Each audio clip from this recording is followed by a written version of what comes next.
expectations were high for us going into the series, absolutely going into last night's game where we thought the desperate team would figure out a way to win.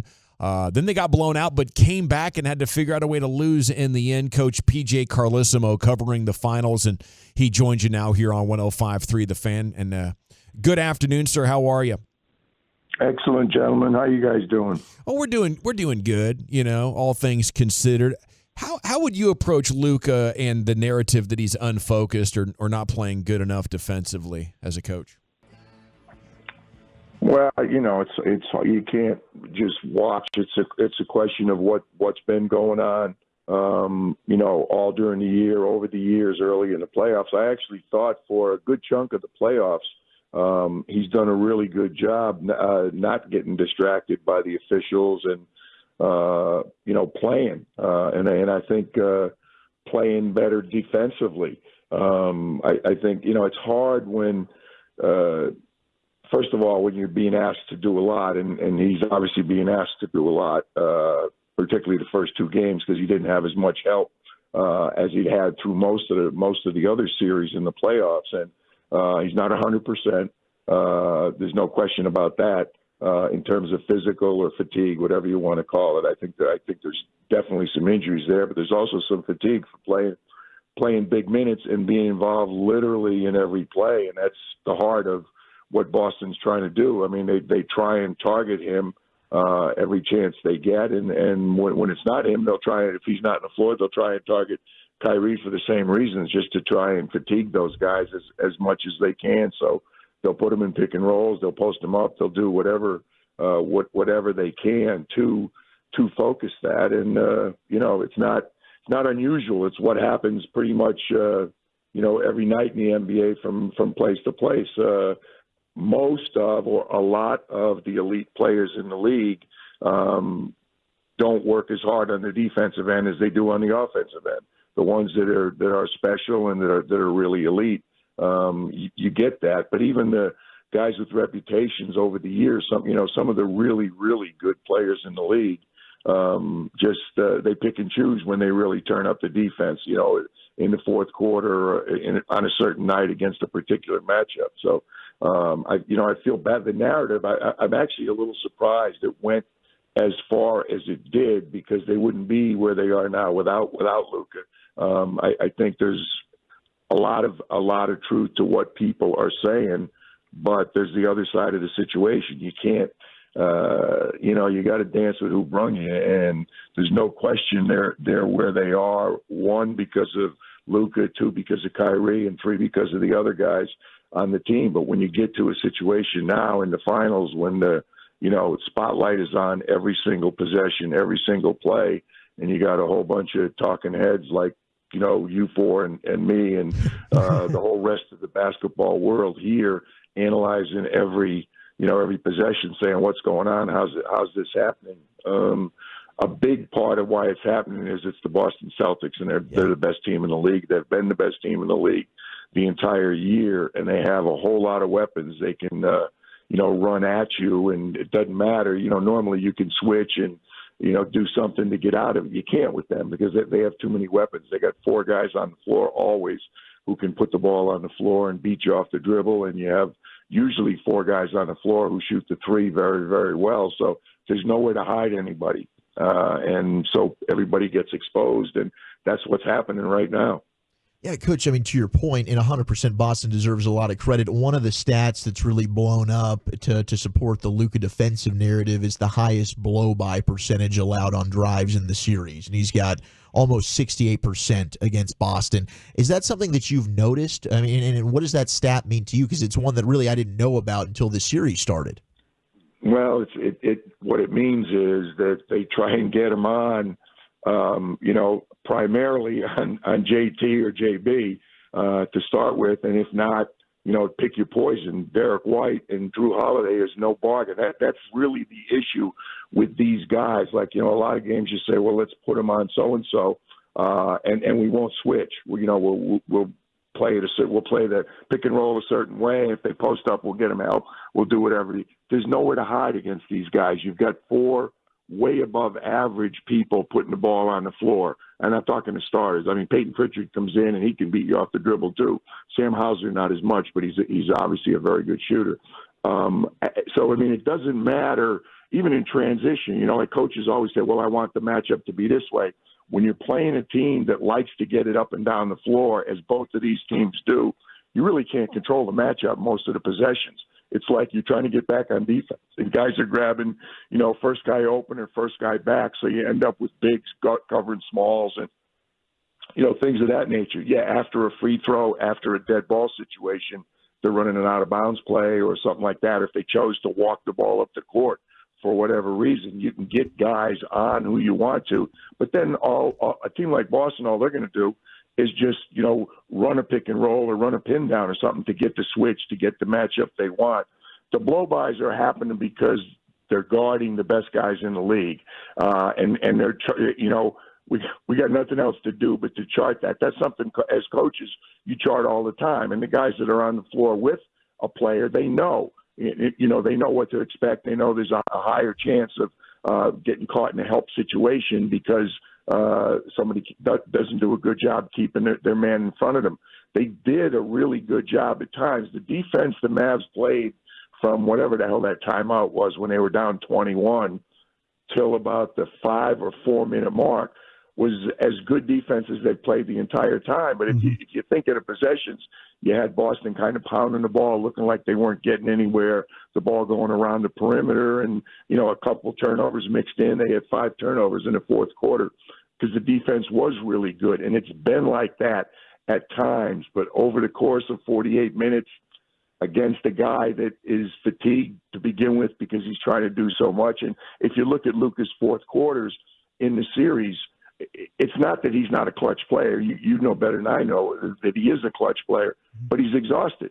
I mean, it's just they're putting him in all these defensive situations. J-Kid has to play him a ton of minutes, especially in the first 2 games. But last night, I think, again, through that stretch, offense was really good in the first quarter. The offense was first quarter was an offensive quarter. Neither team could stop the other. Sure. You know, the Mavs got off to a good start.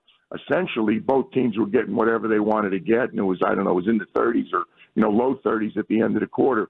The fourth quarter was about defense for a good chunk of it when late third, when Boston opened it up, it was because they were defending really well, and obviously they're making their threes, which, you know, they pretty much make every night. But then in the fourth, Dallas just shut them down. And they got back in and they said, well, it was a 22 run. Yeah, well, because PJ made some threes, because Josh made a 3. Yeah, but at that same time, I think Boston went 1 for 10 with like 3 turnovers mixed in because the defense was really good and because they were trying to walk that line, which is really hard when you got, you know, it's almost like the prevent defense in football. You got a big lead and you want to bleed some time off the clock and you lose a little bit of your offensive aggression. But, you know, that was over with when they ran the first 12-0 run on him, and Jaylen Brown finally made a bucket. And by then, you know, Boston was refocused and said, hey, we got to start executing offense. They couldn't do it because the Dallas defense was really good. And then, obviously, when Luka goes out of the game, and there was just a couple of huge shots that really could have changed things. You know, PJ makes a 3 from the right corner and gets a really good look from the left corner. Play where he pumped Drew Holiday by him and the shot didn't go.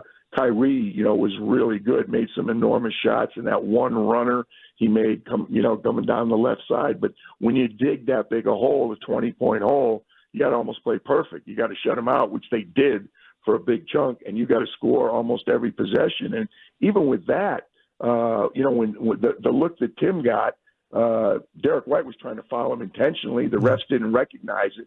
Didn't make the call. It's still a 1-possession game if Tim makes that shot. Same as, remember the breakaway layup in game. I've lost my mind trying to keep track of the games. I think it was game 2 where they have the breakaway layup and they get that rundown block from behind by Derek White and Jaylen, and you know they probably missed a little push off with the left hand right there. That makes it a 1-possession game. So again, it's 3-0, and you're saying, well, it hasn't been competitive. It has been competitive, but Last night it wasn't for lack of other guys stepping up.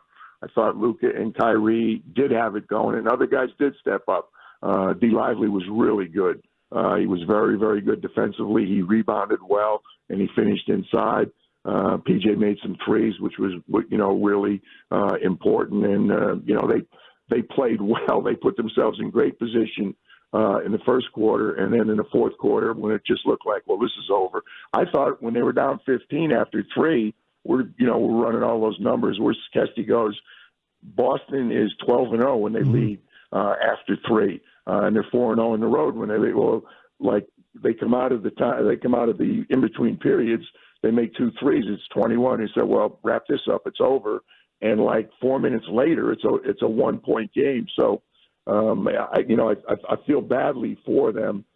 Yes, they'd be a lot better off if everybody was defending better in that situation. But I got news for you.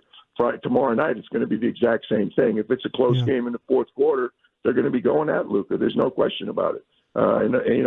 If he weren't on the floor, they'll go at Kyrie just because they're the big guns and they're the guys you have to try and fatigue in these situations. So they can't do the things that they're capable of on the offensive end. Coach, I was going to ask you this: when you're down 3-0 and these, and both teams have really kind of fired shots at each other, with schemes and are trying to do things, different things. If you're Dallas, if you're in their locker room and you're talking to them, how do you approach game 4? Do you say, listen, guys, we've tried this, let's just go play basketball tonight? Or what approach do you take with your team going in to a game that you just need to find a way to win one to keep this thing going? Well, a lot of it is psychological. And the interesting thing is the Celtics are the ones, if you read their quotes, they know. Like people are saying to them, you're up 3-0, and they're going, wait a minute. We were down 3-0 last year. We got it to a game 7 in our own building. Yeah. JT's quote yesterday was, hey, we don't think it's over. We trailed 3-0 last year, got it back to a game 7, and remember, he had a sprained ankle. He said if my ankle was right, he said we'd have beaten Miami in game 7. So, you don't have to convince Boston. What Dallas has to do, it's all the coach's cliches, but when you get down 2-0 in the playoffs, you never think we got to win 4 of the next 5. If you think of that, you just go home and say we're dead. Yeah. You just somehow think of nothing but the next game. And the little mind game now is this is a home game. If you say, hey, if we get this one, we got to win one more road game. I've lost track of days. What is it, Monday night in Boston? Mm-hmm. Then we come home again. We got to win one road game to force a game 7. We got to win 2 games in our own building, and we got to win 1 road game, and then we're going to have a game 7. And that's pot luck when you get to game 7. Anything can happen. Somebody rolls an ankle, somebody gets in foul trouble, you get some bad calls go against you. So somehow, some way, you don't think 3-0. You don't think we got to win 4 games in a row now. We got to win 1 game to get on a plane, and then our mindset is totally different in Boston. That we just say we almost beat these guys the last time we were here. We got to get one to get it back, and it's not a con job because they were there. They've been there late in these games. They know they've played well enough at times. But you look around the locker room, and it can't be Luka and Kyrie. It's got to be 5, 6, 7 guys. Even guys coming in off the bench, got to give them a little bit of a lift. Like Tillman didn't do a lot of things last night, but he made an enormous 3 late in the game. So I mean, it's one of those. This is what we got to do to get to the next game because the pressure starts to go the other way. I mean, I know it sounds stupid, but if it's 3-1 and we're there Monday night and all the people are going crazy in Boston and looking at the banners and saying we're going to hang one, the last thing in the world they want to do is, oh, no, we let this one slip away. Now we got to go back to Dallas for a game 6. And that's what happened to Miami last year with Boston. And it's not as far-fetched. I did not know what to expect last night. When Dallas came out as aggressive as they did early, I said this is going to be it's going to be a great game. Boston did a good thing because they weathered that first punch, and they were there. They could have been trailing by a good number at the end of the first quarter. but they got back in it by starting to make some threes. They started out ice cold again from three. So I've been wrong on this series. I thought it was going to be a classic, a 6 or a 7 game series, and it still may be, but it hasn't gone the way I thought it was going to go so far. Well, we'd love to see 3 or 4 more games, PJ. That'd be a dream come true at this point. Enjoy the rest of this thing, no matter how long it goes, and thanks so much for joining us. It's been an honor. No, I appreciate it. I'm hoping we get another trip back to Dallas, to be honest with you. So I look forward to it. Thank you. Thank you, sir.